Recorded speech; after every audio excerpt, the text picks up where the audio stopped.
Hello and welcome to True Guidance Tarot. I'm Adriana Teodoro-Dier. I'm a spiritual medium and intuitive reader. I have a message for Leo today, and to let you know how this works, I've asked my guides in spirit to bring a message through the cards that will be deeply beneficial, positive, and meaningful for you this week as you navigate your spiritual journey. If you are new to the channel, I'm so glad you're here. Welcome. And you are strongly invited and encouraged to subscribe so that you can stay in contact with this beneficial information from the other side every week. And if you're returning, I'm so glad to see you. Thank you so much for sharing your time and your energy and your presence with me. Let's get started with your reading, Leo. Because we got some big stuff happening. The universe gives you a call to action. We've got this Ace of Swords energy. This is like destiny, like spiritual destiny starting to talk to you. So again, the energy of the universe is sending this to you. So you're being called to fulfill something that you know that you've needed to fulfill, but it's like a big leap. But you're being asked to make the decision to really do this. And you have, just to reassure you, this is coming from the higher self. This is coming from the soul. It's going to take you on a big quest, on a big, journey is a great way to put it. But it is coming from the divine. You are reacting with this Knight of Pentacles energy. You're half-heartedly answering the call here. This energy is reluctant, right? He knows what he has to do. He's all set out for battle. He's got his shield with him. He's got his sword with him, but he doesn't want to use them. Like, look at what he's doing with that sword. I can't even do it. The angle of his hand is like cocked backwards so that it's not used, and it's like incapacitated. Like, my hand feels weird after doing that. So this was a clear, like, here, take the sword. And he's like, okay, I'll take the sword. And now he's like, I don't want to really use it. I don't want to go forward. So you're resisting this going forward. And you're really wanting to hide from that ask. You're wanting to hide from that call. And he's got his face behind his shield. You want to protect yourself because we don't know where this is going to take you.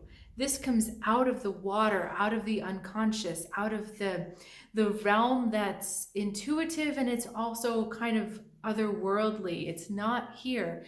And he's kind of like, but I want to be safe. I don't want around me to change. I don't want to go to this place you're asking me to go. So even though he's got all the stuff, he's got the equipment, he's got the warrior thing, he's got the horse, he's got the vehicle, he's not using them.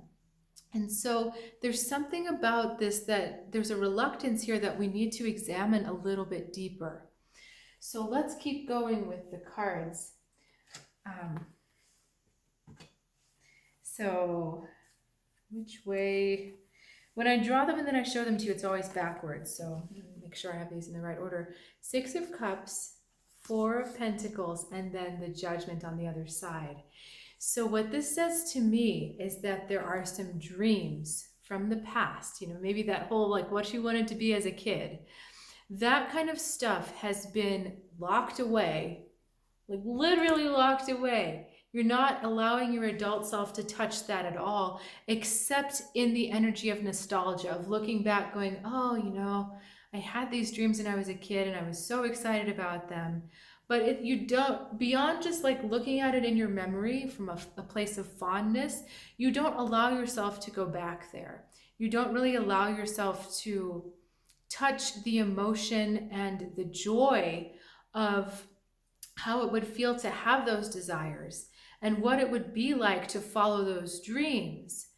And I hear resistance from the adult mind saying, yeah, but my life is a certain structure. I've got a certain window. These places that are letting in light are very, very structured, and they're very boxed in.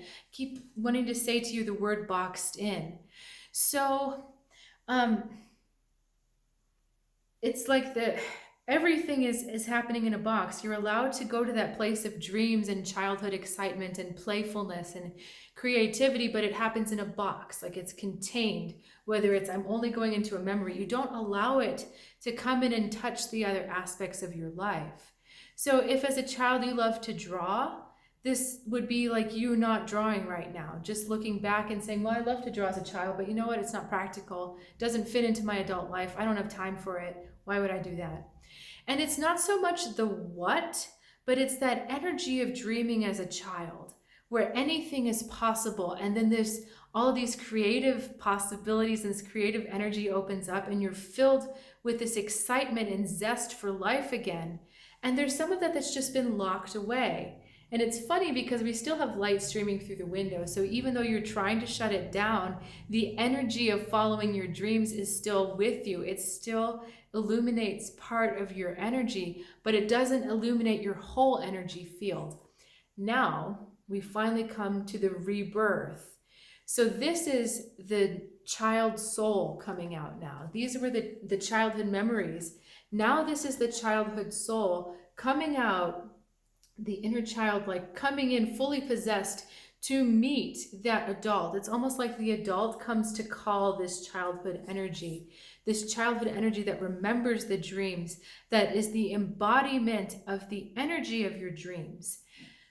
So it's so clear up here. I just hope it's coming out clear to you, because this is not just, it doesn't just stand for the dream. It stands for the desire to fight for the dreams, to stand behind the dreams, to believe in the energy of the dreams.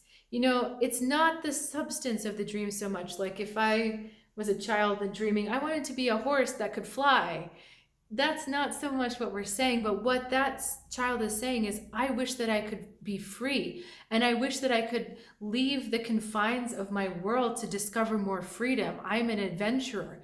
That's what that child's really saying. So what, as an adult now, what were your dreams really saying to you? Because like I said, part of you has locked away that vital force and it's ready to come out. Now let's look at these doors and windows. The child is walking through the door, and then there's this interesting rooftop window. And this refers to a specific place in Ireland called Newgrange, which is a fascinating artifact. It's even older than the pyramids. So that's a crazy thought, right? But what that rooftop window was the light of the solstice. When the sun rose on winter solstice, then the whole passage of this tomb, it's a very long, long, long tomb. The whole passage of the tomb was illuminated. So it's like the light shines on the darkness. That divine light overcomes death.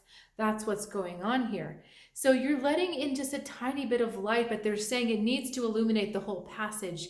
It needs to fill and fulfill your soul from the inside out, not just in that tiny little compartment that you're allowing it to be.